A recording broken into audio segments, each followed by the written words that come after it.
আপনারা যারা চট্টগ্রামে আসবেন, আমরা কুমিরা চট্টগ্রামের একদম পাশে কুমিরা ফেরিঘাট আছে, কুমিরা সমুদ্র বন্দর আছে। এই বন্দরে আসলে আপনারা একদম সাগরের মধ্যে ঢুকে যাবেন। আমরা সাগরের বুকে ঢুকে যাচ্ছি।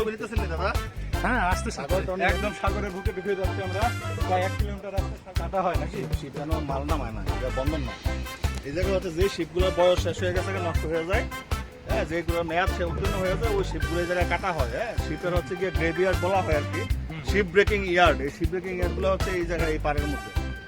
সীতাকুণ্ড সমুদ্র তীরেও বলতে যতগুলো জায়গা আছে ওই জায়গাগুলোতে সবগুলোতে এখানে শিপ কাটা হয়। শিপগুলো কাটার জন্য নিয়ে আসা হয়।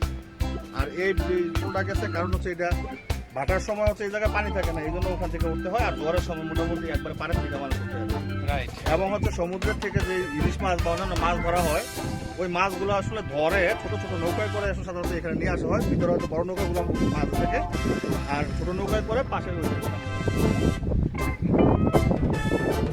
লাগাবেন নাকি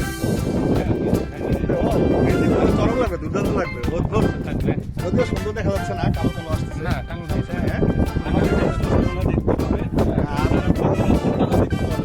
আর হচ্ছে আর এই জায়গায় আসার মূল উদ্দেশ্য, আমি অনেকবার এসে গেছি, কাজ করে গেছি এই জায়গায় আসার।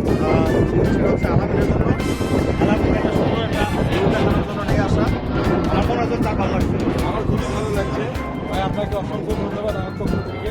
কারণ সমুদ্র দেখানি, আপনার সমুদ্র দেখানি বুকের ভিতরে ঢুকে দেওয়ার মতো এরকম আমার কোনো অভিজ্ঞতা নেই, এবং হচ্ছে এরকম দারুণ সিন আমি কখনো দেখিনি। I have never seen like this before, like this beautiful scenery.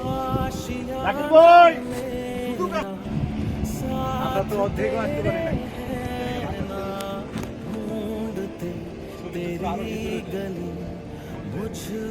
আমাকে দেখা যাচ্ছে?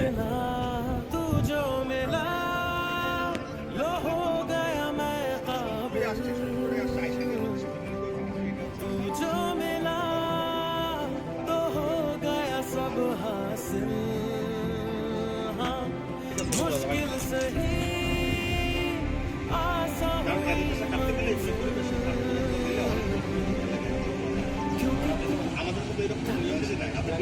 টাকা দিলে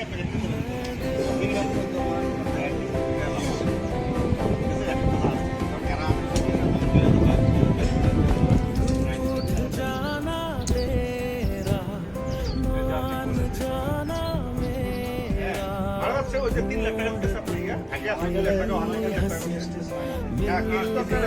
মামলা হয় বাংলাদেশ যেগুলো থানায় আমরা পাইছিলাম ফিরে সরে যাচ্ছে আপনার